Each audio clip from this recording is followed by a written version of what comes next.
Pilar es licenciada en Filología Catalana, se ha desempeñado en periodismo y en política en Cataluña, ha sido analista política de La Vanguardia, es analista asistente asidua de las columnas de La Nación, ha militado en Esquerra Republicana como diputada y en el Partido Independiente y es autora de varios libros, Pilar, entre ellos Rosa de Ceniza, Basta, República Islámica de España, Carta a mi hijo adoptado.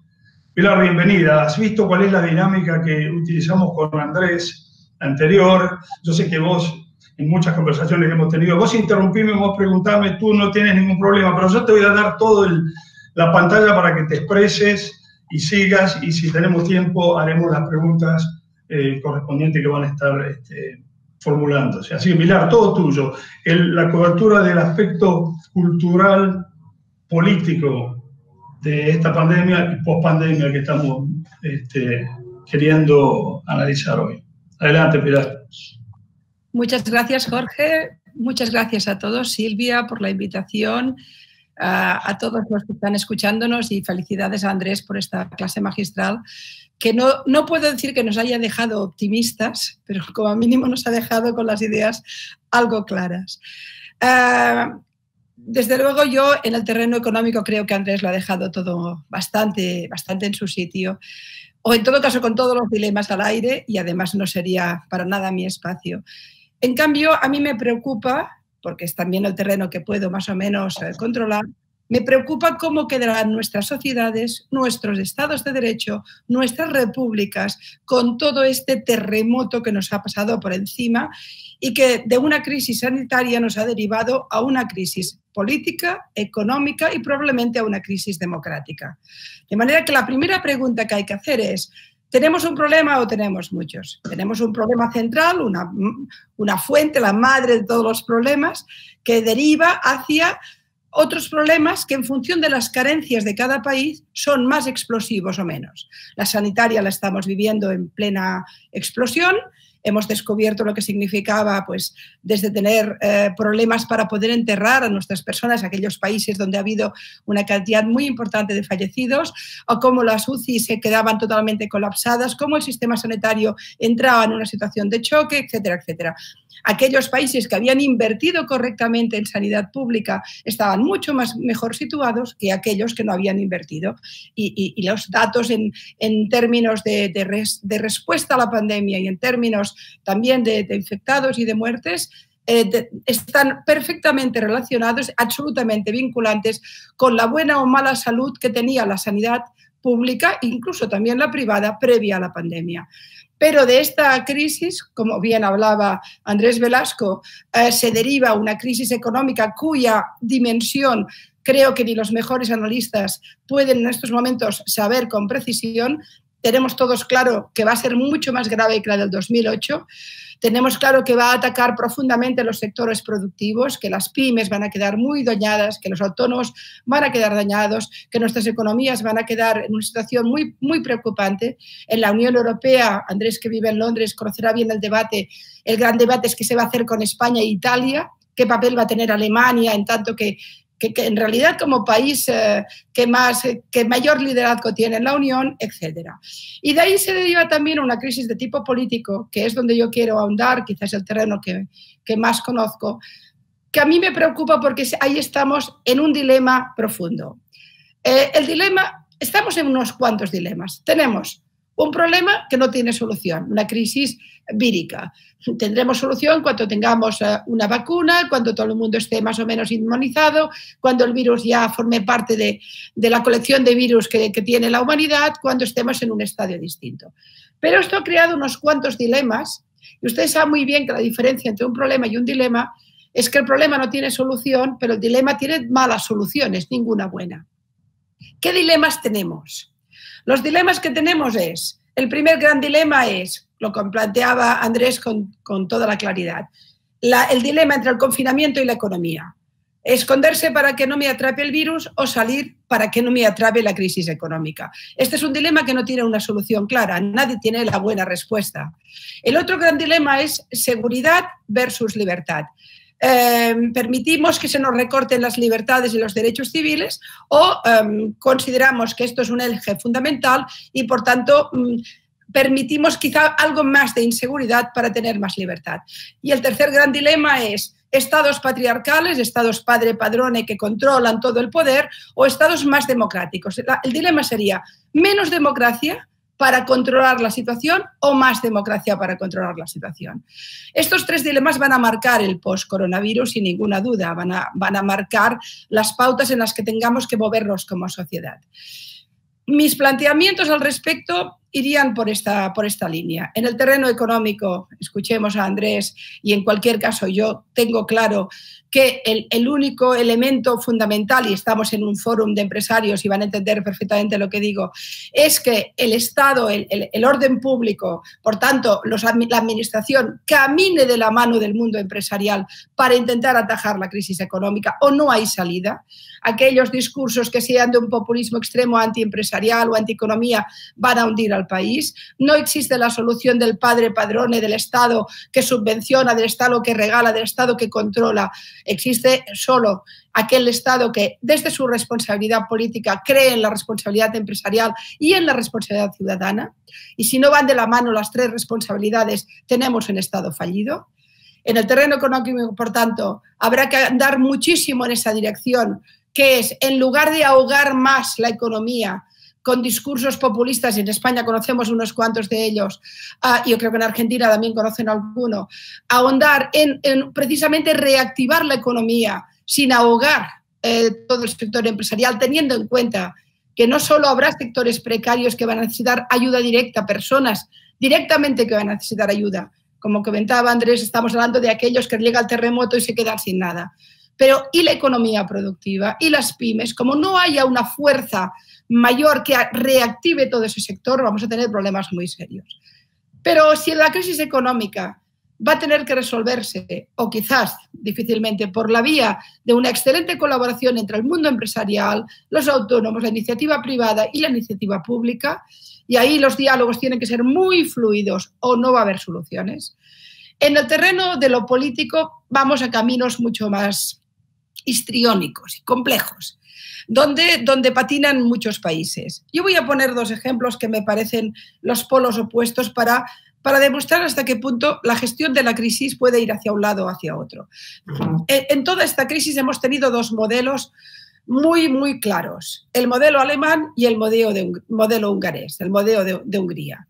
El modelo alemán ha sido más democracia, es decir, Alemania hizo todos los deberes correctamente y a pesar de eso, por supuesto, ha tenido, como todo el mundo, una crisis, va a tener una crisis económica probablemente mucho más pequeña que el resto, igual va a llegar al 6%, no quisiera equivocarme, cuando otros vamos a superar el 10% tranquilamente del PIB, ¿no?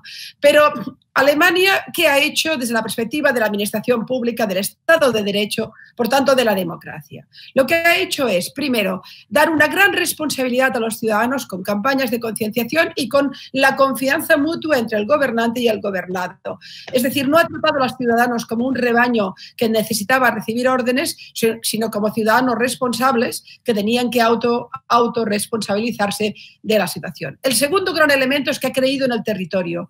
Los Lands alemanes han funcionado con plena autonomía, con una gran independencia de gestión y el Estado federal ha creído en la responsabilidad de las administraciones pequeñas para tomar decisiones sanitarias, que no es un tema tampoco menor, es un tema en este sentido importante.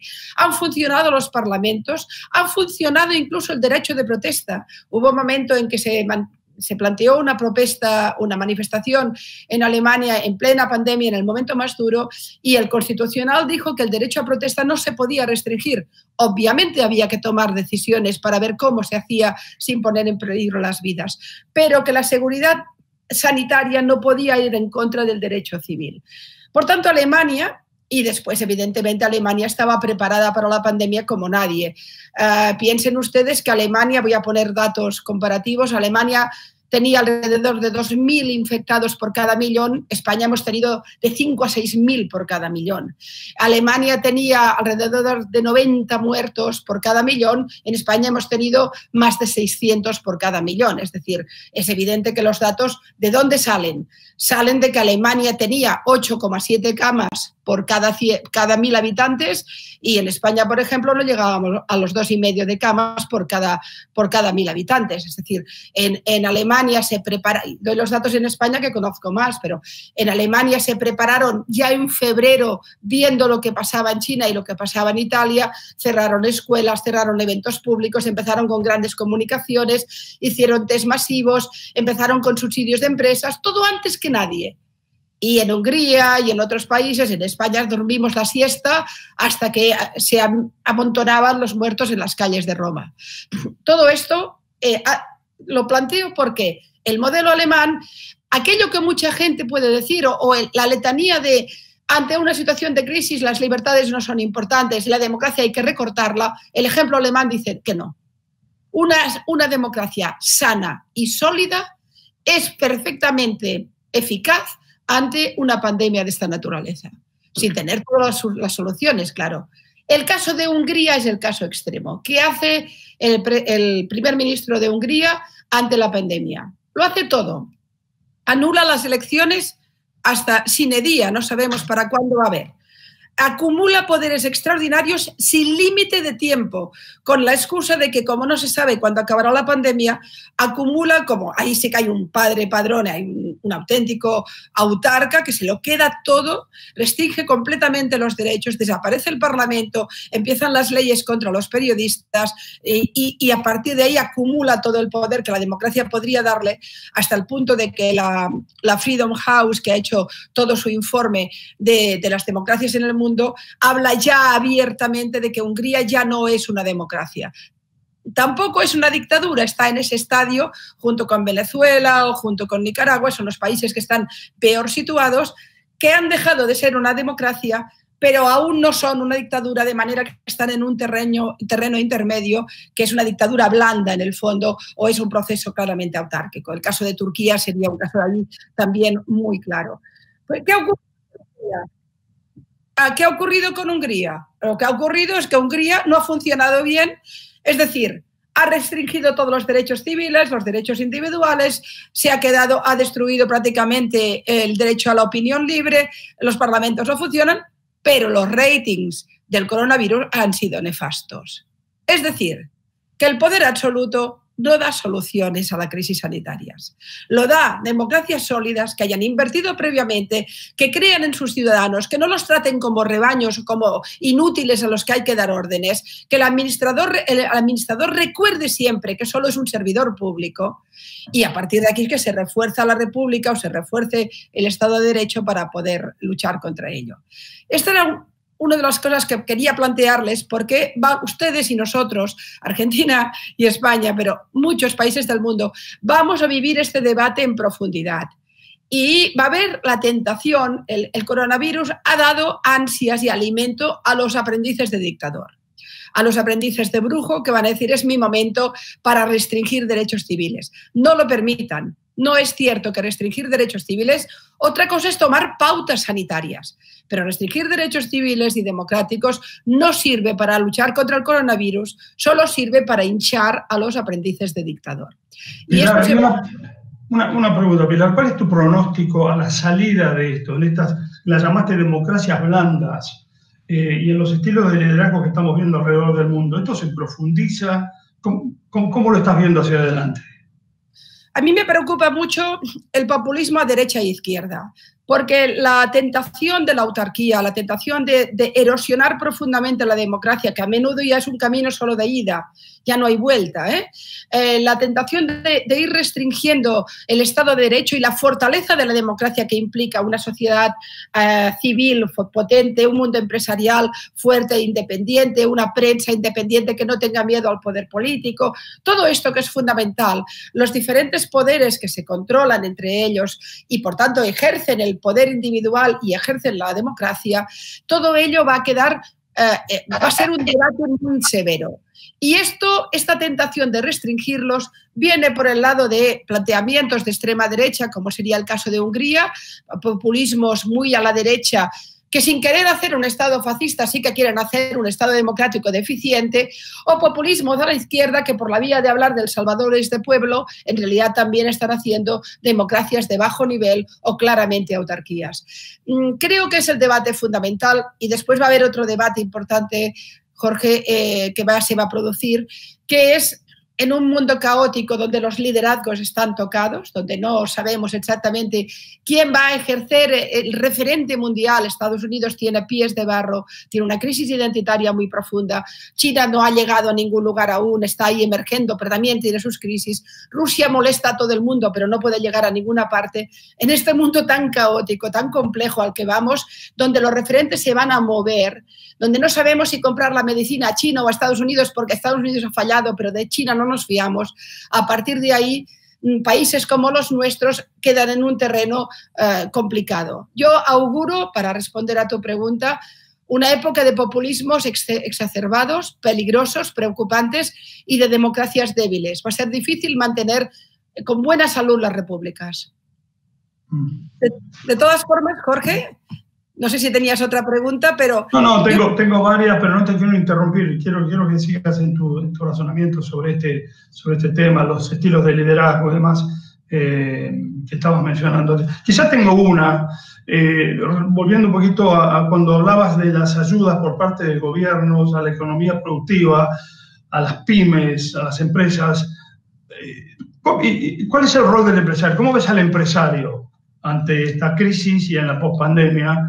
Cuando, sí, está bien, estás diciendo las economías tienen que ayudar a las economías productivas, pero ¿cuál es el rol del empresario?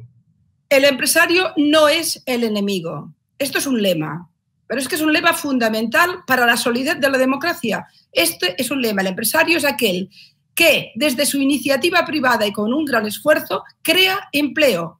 Y quien no tenga ese concepto claro tiene un problema muy severo con el sistema económico en el que vivimos y que se ha demostrado que es el menos malo de todos los malos. Otra cosa sería el comunismo, que evidentemente sí que fue fallido. Pero lo cierto es que lo primero que hay que entender es que el rol del empresario es un rol de liderazgo y de co-liderazgo con el sector público para remontar el país, pero tiene que estar, primero, prestigiado y, segundo, no tiene que estar criminalizado. Hay discursos, hay relatos políticos muy situados hacia la izquierda que permanentemente criminalizan al mundo empresarial, con lo cual lo que hacen es hundir. Porque al final, ¿qué quieren? ¿Ciudadanos que solo pongan la mano para recibir el pescado o gente que prepare y ponga cañas de pescar? El empresario es el creador de cañas de pescar, es el que te da instrumentos para elaborar una economía saludable. De todas formas, Jorge, me haces una pregunta que me parece muy interesante en un foro de empresarios cristianos. Déjeme decir en este sentido dos cosas. Una es felicidades por el compromiso personal del empresario que ustedes en su momento gestionaron, que a mí he leído los 5 puntos, me parece una maravilla. La empresa sin alma humana no es empresa, es voraz. La única empresa que puede ayudar tanto desde la perspectiva democrática como ciudadana, a una sociedad, a una democracia, es la empresa con alma, la que tiene la palabra dada y la mantiene, la que se preocupa por sus trabajadores, la que considera que lo más fundamental es crear trabajo y, por tanto, aquella que de alguna manera activa y reactiva la economía pensando siempre en que debajo de todo, de los números, de las cuentas, de todo lo de beneficio, etcétera, detrás hay un ser humano. Es la empresa con alma.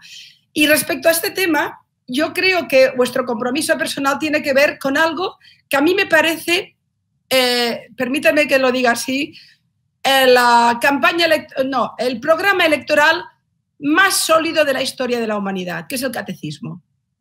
Es decir, no hay un programa electoral más potente, rotundo y radical, quizá revolucionario, que los 10 mandamientos.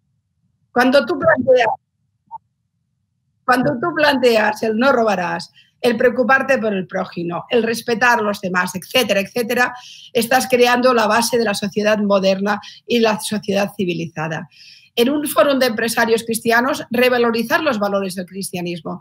Y acabo con esta expresión. Hay algo positivo en lo que ha ocurrido. Permítanme que lo diga en estos términos. La muerte del nihilismo. Es decir, si algo ha demostrado la sociedad es que a pesar de toda la dureza de lo que está viviendo, ha sacado lo mejor de sí misma. Hemos visto médicos haciendo miles de horas, hemos visto solidaridad entre gentes, hemos visto ganas de ayudar. Valoricemos esa parte, que es la parte luminosa. Si alguna vez el prójimo, como gran concepto cristiano y como gran concepto judío, como concepto bíblico, el prójimo ha tenido algún sentido, ha sido en esta pandemia. Sí, Pilar, simplemente agregar, muy bueno todo lo que nos estás diciendo, y qué bueno que recuperaste este compromiso personal empresario, que es el pilar de nuestra asociación cristiana. Pero quiero decirte que las bases son compartidas también con otros credos. Hoy sí, tenemos muchos amigos del credo judío, algunos que están participando en este evento, musulmán, porque esas bases son comunes a todos nosotros. Son las cosas reales que tenemos que hacer, las cosas verdaderas con el medio ambiente, con los empleados, con la comunidad, con tu verdad, con la transparencia. Entonces, y me quedó una cosita más que quisiera agregar cuando dijiste, sí, Estado, empresa. Otra pata muy importante es el sindicato en esta recuperación que estás hablando, ¿no? A ver, Pilar, una última cortita y terminamos.